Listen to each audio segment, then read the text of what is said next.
Hello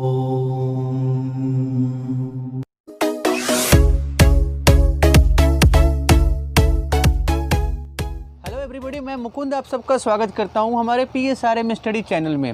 आज हम लोग करने वाले हैं अपने क्लास 9th के चैप्टर 2 कॉन्स्टिट्यूशनल डिज़ाइन के 3 इंपॉर्टेंट टॉपिक को। ओके, पहला टॉपिक है why do we need a constitution. Why do we need constitution.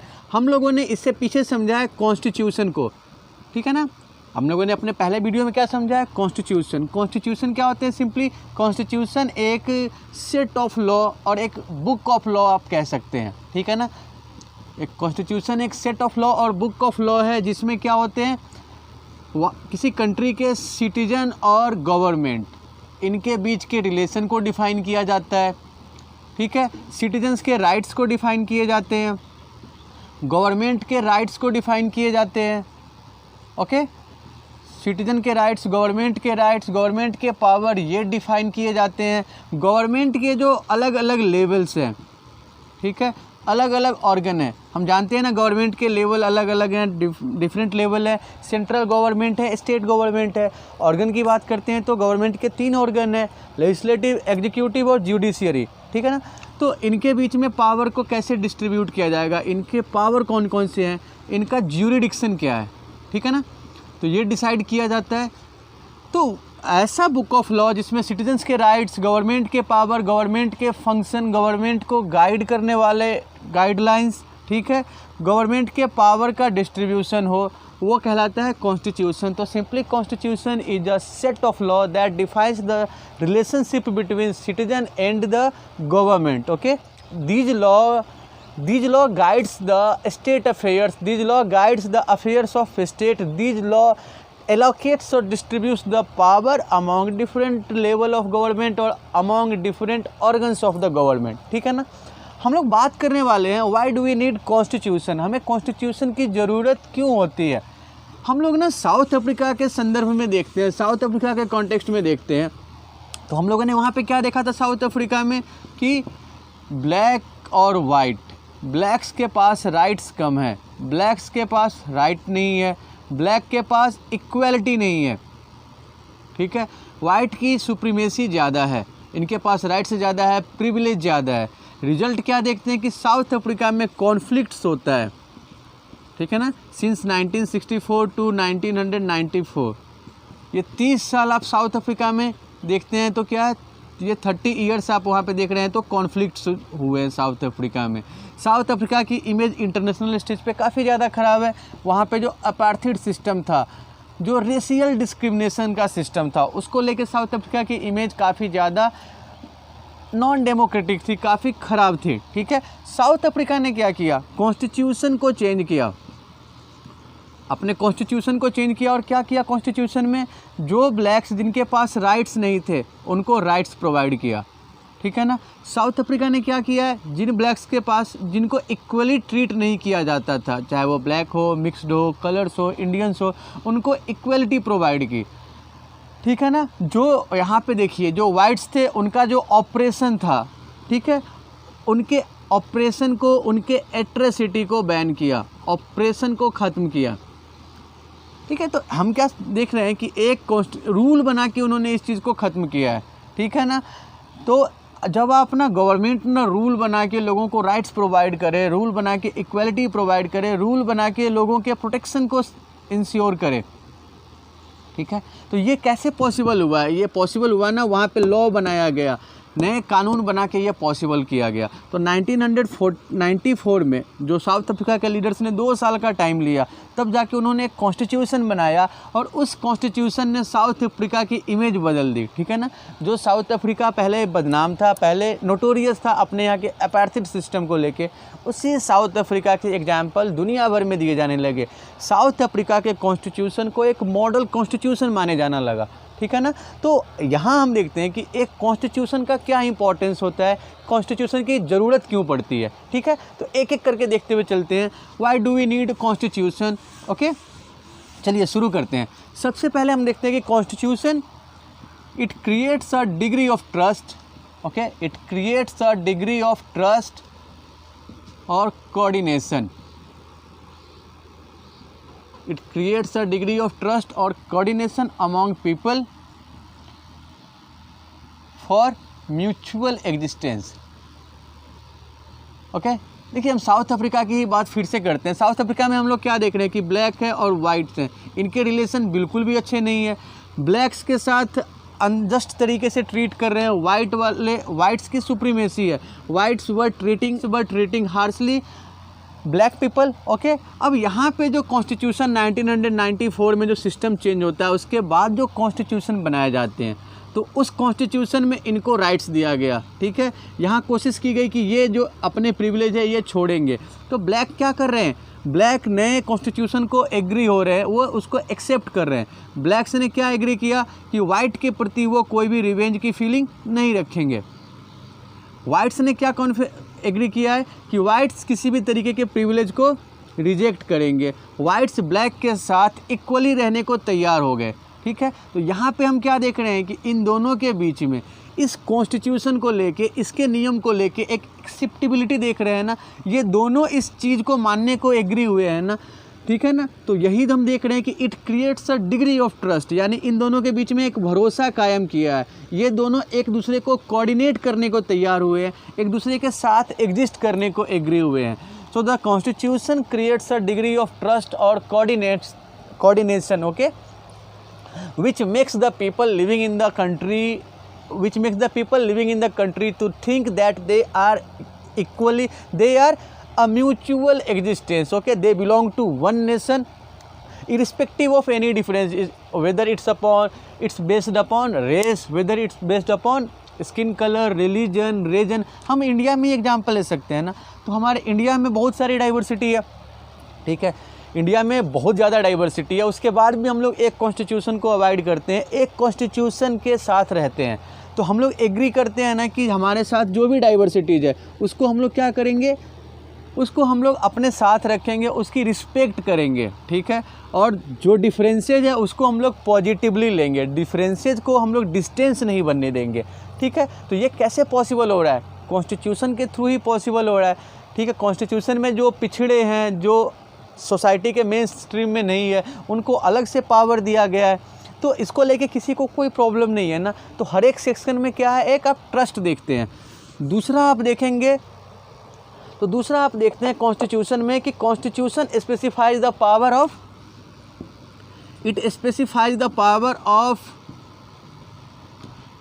Different organs and, देखिए दूसरा पॉइंट हम लोग देखते हैं कि the constitution specifies the power of different organs और levels of the government.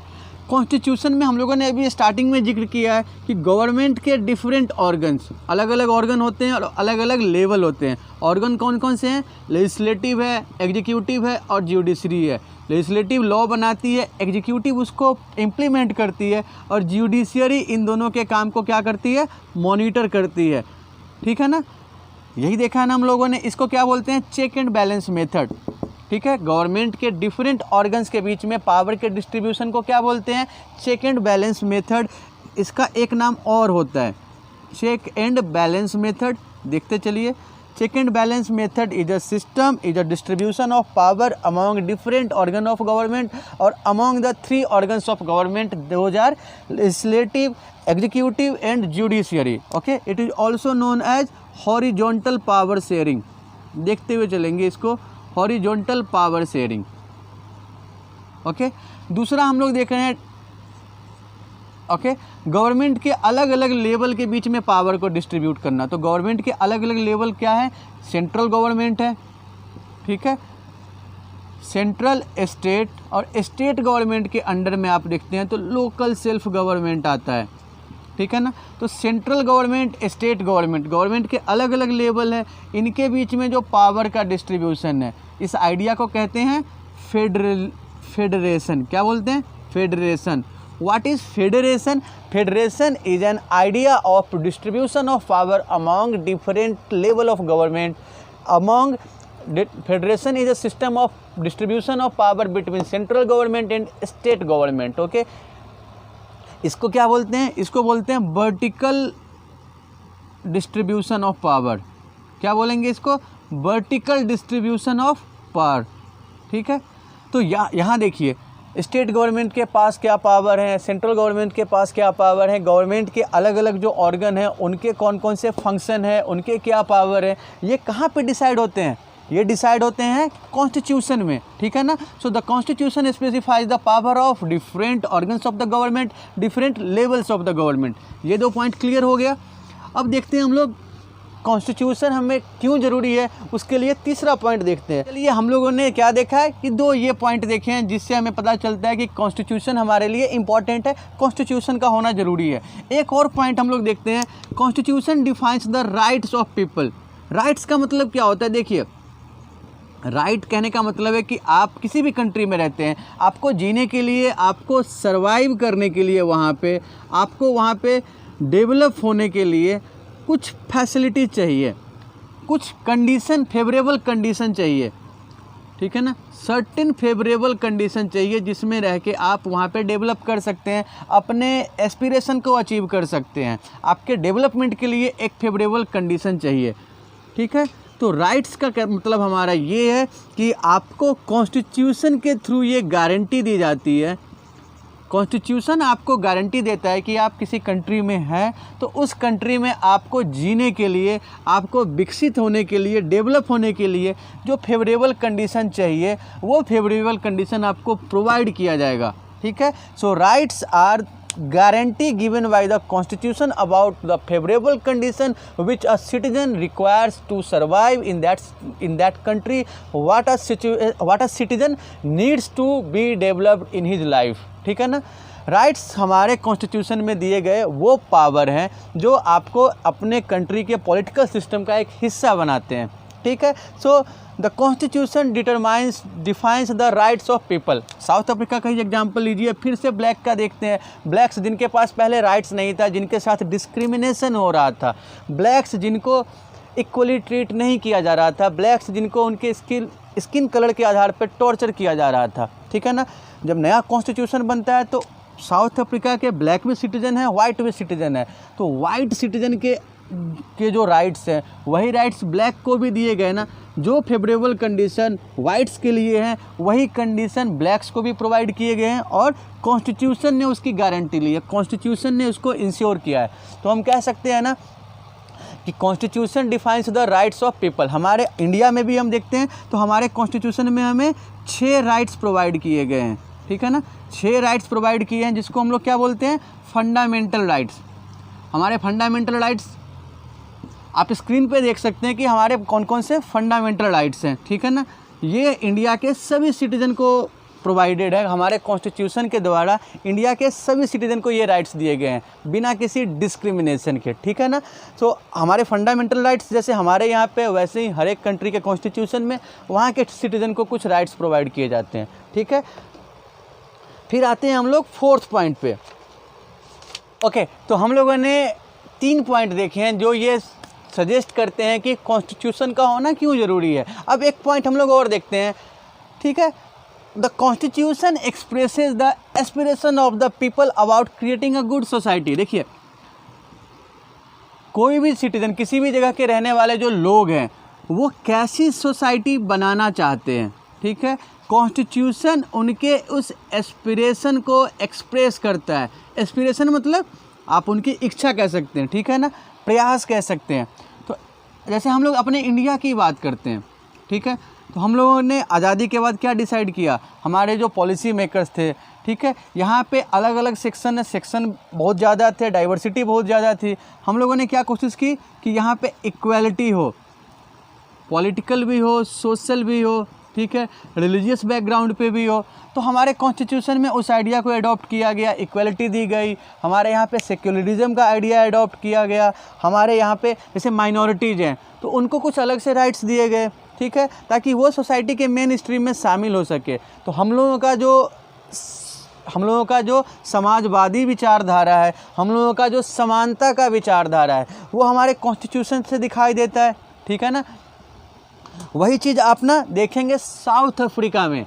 South Africa में जब आप देखते हैं तो आप क्या देखते हैं कि साउथ अफ्रीका में ब्लैक्स और वाइट्स थे, ठीक है। ये क्या चाह रहे थे, ये एक ऐसी सोसाइटी बनाना चाह रहे हैं जहाँ पे किसी भी तरीके का डिस्क्रिमिनेशन नहीं हो कलर के आधार पे। तो जो नया कॉन्स्टिट्यूशन साउथ अफ्रीका का देखते हैं, वहाँ पे ये दोनों एग्री होते हैं, दोनों डिसाइड करते हैं कि आगे जाके इस तरीके का कोई सिस्टम साउथ अफ्रीका में नहीं होगा। ठीक है। आप वैसे कॉन्स्टिट्यूशन भी देखते हैं दुनिया के और देश में जहाँ पे कोई ऑफिशियल रिलीजन है, जहाँ पे पर्टिकुलर कम्युनिटी को ज़्यादा प्रमोट किया जाता है, तो वहाँ के लोग ही चाहते हैं कि सोसाइटी वहाँ का कॉन्स्टिट्यूशन वैसा हो। जैसे पाकिस्तान का एग्जांपल देख लीजिए, या और भी कंट्री के एग्जांपल है जहाँ पे किसी एक रिलीजन को बहुत ज़्यादा प्रमोट किया जा रहा है, या कहीं वहाँ के लोगों को एक सेक्शन को बहुत ज़्यादा राइट्स दिए जा रहे हैं, दूसरे सेक्शन को राइट्स कम दिए जा रहे हैं। तो वहाँ के लोग ऐसा चाहते हैं कि वहाँ की सोसाइटी ऐसी हो। सो कॉन्स्टिट्यूशन एक एक्सप्रेशन है वहाँ के लोगों के। ठीक है। वहाँ के लोग कैसी सोसाइटी बनाना चाहते हैं वो कॉन्स्टिट्यूशन के द्वारा एक्सप्रेस होता है। ठीक है। तो हम लोगों ने टॉपिक नंबर 3.2 में ये देखा है ना कि why do we need constitution, constitution की ज़रूरत क्यों होती है। यहाँ पे हमने 4 पॉइंट देखे हैं कि कॉन्स्टिट्यूशन लोगों में एक डिग्री क्रिएट करता है ट्रस्ट की, कॉन्स्टिट्यूशन गवर्नमेंट के बीच में पावर डिस्ट्रीब्यूट करता है, कॉन्स्टिट्यूशन लोगों को राइट्स देता है, कॉन्स्टिट्यूशन लोगों के एस्पिरेशन को एक्सप्रेस करता है। ठीक है ना।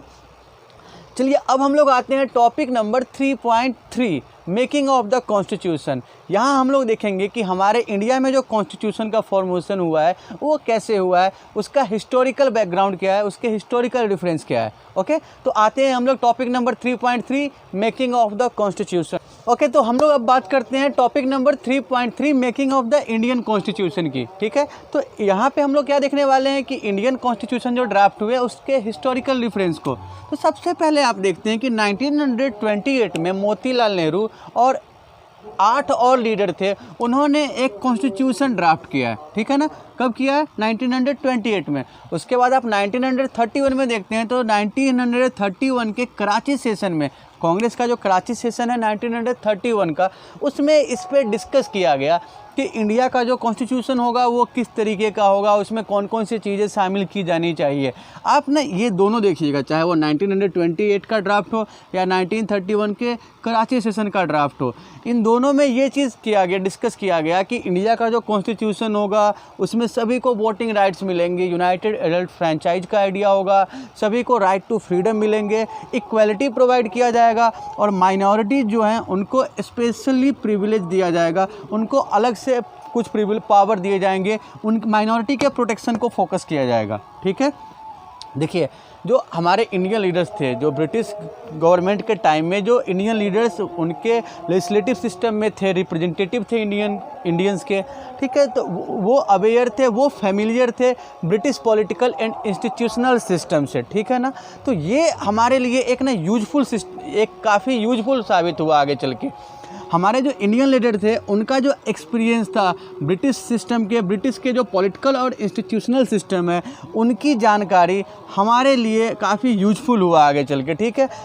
अपने कॉन्स्टिट्यूशन में आप देखते हैं तो दुनिया के और देश हैं उनके आइडियाज़ भी अडॉप्ट किए गए हैं। ठीक है। अभी हम लोग फ़िलहाल टेक्स्ट बुक के आइडियाज़ देखते हैं, एक अलग से हम लोग छोटा सा वीडियो बनाएंगे इसी टॉपिक से रिलेटेड कि दुनिया के कौन कौन से कंट्री से हमारे कॉन्स्टिट्यूशन में कौन कौन से आइडियाज़ लिए गए हैं। उसके लिए हम लोग एक्सक्लूसिवली एक अलग वीडियो बनाएंगे इस चैप्टर के बाद। ठीक है। फिलहाल हम लोग टेक्स्ट बुक के अकॉर्डिंग चलते हैं। हम लोग देखते हैं कि फ्रेंच रिवॉल्यूशन के आइडिया हमारे कॉन्स्टिट्यूशन में लिए गए हैं, इक्वालिटी का, लिबर्टी का और फ्रेटर्निटी का।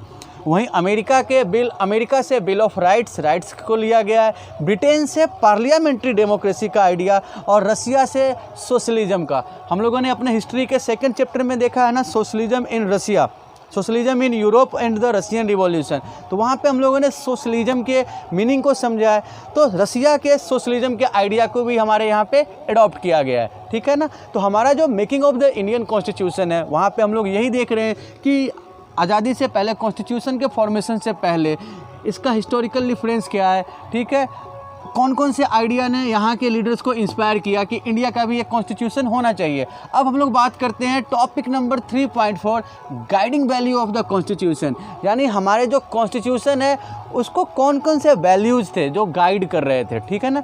हमारे कॉन्स्टिट्यूशन को इंस्पिरेशन कहाँ से मिल रहा था, कौन कौन से आइडिया इंस्पायर कर रहे थे। तो आइए आते हैं हम लोग टॉपिक नंबर 3.4 में।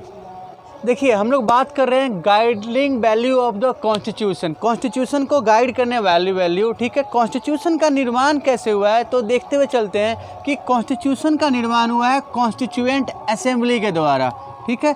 कॉन्स्टिट्यूएंट असेंबली कहने का मतलब हमारा एक ना इलेक्टेड रिप्रेजेंटेटिव के ग्रुप से था, ठीक है। Constituent assembly was a group of elected representatives, the group was elected to draft the constitution, clear है ना। स्टार्टिंग में इस कॉन्स्टिट्यूएंट असेंबली के टोटल 389 मेंबर्स थे, ठीक है। स्टार्टिंग में कितने मेंबर थे, 389। हमारे इंडिया के पार्टीशन के बाद, इंडिया के बंटवारे के बाद, ठीक है, जो मुस्लिम लीग के मेंबर्स थे वो इससे अलग हो जाएंगे और उसके बाद टोटल जो मेंबर्स रह जाते हैं वो रह जाते हैं 299, ओके। जिसमें से 294 क्या थे, प्रोविंशियल इलेक्शन से इलेक्ट होके आए थे और 4 मेंबर जो हैं वो चीफ कमिश्नर के द्वारा अपॉइंट किए गए थे। ये 4 मेंबर रिप्रेजेंट कर रहे थे दिल्ली को, अजमेर, मेवाड़, कुर्ग कर्नाटका में है और बलूचिस्तान को, ठीक है। ये जो कॉन्स्टिट्यूएंट असेंबली है इसकी स्थापना हुई है, द कॉन्स्टिट्यूएंट असेंबली वाज, ये सारे पॉइंट आपको अच्छे से याद रखना है, काफ़ी इंपॉर्टेंट है ये, ठीक है ना। तो the constituent assembly was founded on 6 December 1946 and the first meeting of the constituent assembly was held on 9 दिसंबर 1946। कब स्थापना हुई है, 6 दिसंबर 1946 को। और पहली मीटिंग कब हुई है, तो पहली मीटिंग हुई है 9 दिसंबर 1946 को, ठीक है। ये कॉन्स्टिट्यूएंट असेंबली ने जो कॉन्स्टिट्यूशन ड्राफ्ट किया है उसको कब एडॉप्ट किया गया है, 26 नवंबर 1949। देखिए कॉन्स्टिट्यूशन आपका बन के कंप्लीट होता है 26 नवंबर 1949, लेकिन उसको इनेक्ट किया जाता है 26 दिसंबर को। बन के कब लागू बनता कब है, कंप्लीट कब होता है, 26 नवंबर 1949 और लागू कब होता है, ऑफिशियली कब इम्प्लीमेंट होता है, तो 26 दिसंबर 1950। इसी डे को हम लोग सेलिब्रेट करते हैं अपने रिपब्लिक डे के तौर पे, ठीक है। देखिए हमारे कॉन्स्टिट्यूशन में हमारे पॉलिसी मेकर ने कोशिश की थी कि दुनिया के सभी कॉन्स्टिट्यूशन के जो सबसे बेस्ट आइडियाज़ है उसको एडॉप्ट करें, ठीक है। तो ऐसा नहीं कि हमारे कॉन्स्टिट्यूशन में सिर्फ इसको बनाने वाले जो पॉलिसी मेकर हैं उनके आइडिया को ही वहाँ पे नहीं एक्सप्रेस किया गया है, बल्कि एक डिटेल्ड आइडिया दुनिया के जो सारे अच्छे आइडिया थे, कोशिश की गई कि उन सारे आइडिया को हमारे कॉन्स्टिट्यूशन में डाला जा सके। इसलिए आप देखिएगा कि हमारे कॉन्स्टिट्यूशन के एक्सेप्टेबिलिटी पे, हमारे कॉन्स्टिट्यूशन के रिलीवेंस पे आज़ादी के 70 साल बाद भी कॉन्स्टिट्यूशन 1950 में कंप्लीट हो रहा है, उसके बाद से लेके अब तक आप देखेंगे तो इन 70 ईयर्स में किसी पॉलिटिकल पार्टी ने हमारे कॉन्स्टिट्यूशन पे कोई क्वेश्चन मार्क्स नहीं लगाया है। हमारे कॉन्स्टिट्यूशन के प्योरिटी को सभी रिस्पेक्ट कर रहे हैं, ठीक है ना। तो ये हमारे कॉन्स्टिट्यूशन के वैल्यूज़ हैं। आइए हम लोग थोड़ा सा इसी टॉपिक में आगे बढ़ते हुए चलते हैं, philosophy of the constitution. Philosophy कहने का मतलब क्या है, यही हमारे कॉन्स्टिट्यूशन की वैल्यू क्या है। चलिए तो अगर हम बात करते हैं philosophy of our constitution, philosophy of Indian constitution, तो हमारा जो कॉन्स्टिट्यूशन है वो शुरू होता है हमारे प्रीएम्बल से। प्रीएम्बल कहने का मतलब क्या है कि प्रीएम्बल हमारे कॉन्स्टिट्यूशन का एक इंट्रोडक्शन है। आप ना ट्रेलर देख के एक अंदाज़ा लगा सकते हैं कि फ़िल्म कैसी होगी। किसी भी फिल्म का आप ट्रेलर देखते हैं जैसे, ठीक है ना, उस ट्रेलर को देख के आपको आइडिया लग जाता है ना कि ये फिल्म कैसी होगी। वही आप कह सकते हैं कि ये जो हमारे प्रीएम्बल है हमारे कॉन्स्टिट्यूशन का एक ट्रेलर है। हमारे कॉन्स्टिट्यूशन के जो आइडियाज़ हैं, जो वैल्यू हैं, उसको ये एक्सप्रेस करता है ब्रीफली, ठीक है ना। So preamble is a preface और इंट्रोडक्शन और a brief introduction of our Indian constitution. The idea of preamble has been taken from America, ठीक है। प्रीएम्बल का आइडिया कहाँ से लिया गया है, अमेरिका से लिया गया है। प्रीएम्बल क्या है, हमारे कॉन्स्टिट्यूशन का एक प्रीफेस है, ठीक है। देखिए प्रीएम्बल में ना कॉन्स्टिट्यूशन की फिलॉसफी, आप हमारे इंडियन प्रीएम्बल को देख सकते हैं स्क्रीन पे, ठीक है। आप ये प्रीएम्बल देख रहे हैं, प्रीएम्बल की आप लैंग्वेज को देख रहे हैं, ठीक है। प्रीएम्बल की लैंग्वेज में आपको देखिए क्या है कि we the people of India having solemnly resolved to constitute India into a sovereign socialist secular democratic republic. तो यहाँ पे इंडिया के लोग, हम लोगों ने पीछे पढ़ा है ना कि कॉन्स्टिट्यूशन लोगों के एस्पिरेशन को एक्सप्रेस करता है। इंडिया के लोग कैसे सोसाइटी को बनाना चाह रहे हैं, कैसी सोसाइटी बनाने के लिए एग्री हुए हैं, ये चीज़ इस मैसेज में क्लियर है, ठीक है।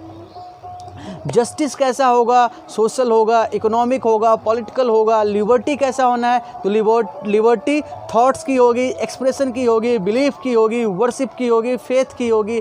इक्वलिटी कौन से ग्राउंड पे मिलनी है, अपॉर्चुनिटी होगी, इक्वलिटी ऑफ स्टेटस होगी, फ्रेटर्निटी होगी, यूनिटी होगी।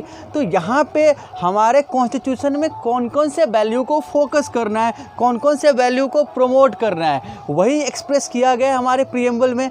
ठीक है, these are the philosophy expressed in our constitution. Okay, equality, socialism, secularism, equality of status, equality of opportunity, integration, these are the philosophy of our constitution which is briefly expressed in our preamble। ठीक है ना। जो देखिए हमारा जो preamble है वो constitution के फिलॉसफी को एक्सप्रेस कर रहा है, जिसके आधार पे हमारा कॉन्स्टिट्यूशन बना है। हमारा प्रीएम्बल क्या करता है, हमारा कॉन्स्टिट्यूशन क्या कर रहा है, ये प्रीएम्बल प्रोवाइड कर रहा है आपको एक स्टैंडर्ड प्रोवाइड कर रहा है, जिससे आप कॉन्स्टिट्यूशन के, आप गवर्नमेंट के एक्शन को, गवर्नमेंट के लॉ को क्या कर सकते हैं, इवेल्युएट कर सकते हैं, असेस कर सकते हैं। वहीं हम लोग ना आगे एक और चीज़ देखते हुए चलते हैं, इंस्टीट्यूशनल डिज़ाइन। इंस्टीट्यूशनल डिज़ाइन की अगर हम बात करते हैं तो ठीक है, हमारा जो कॉन्स्टिट्यूशन है उसको हम देखते हुए चलते हैं। अपना जो कॉन्स्टिट्यूशन है वो काफ़ी लंबा कॉन्स्टिट्यूशन है, काफ़ी डिटेल्ड कॉन्स्टिट्यूशन है। हमारा कॉन्स्टिट्यूशन सबसे बड़ा रिटन कॉन्स्टिट्यूशन है। ठीक है, हमारे कॉन्स्टिट्यूशन में दुनिया के सारे कॉन्स्टिट्यूशन के अच्छे आइडिया को एडॉप्ट करने की कोशिश की गई है। हमें पता है ना कि हमारे जो कॉन्स्टिट्यूशन के मेकर हैं उन्होंने लगभग 3 साल का टाइम लिया है। They took 2 years 11 months and 18 days to draft this constitution. ठीक है ना।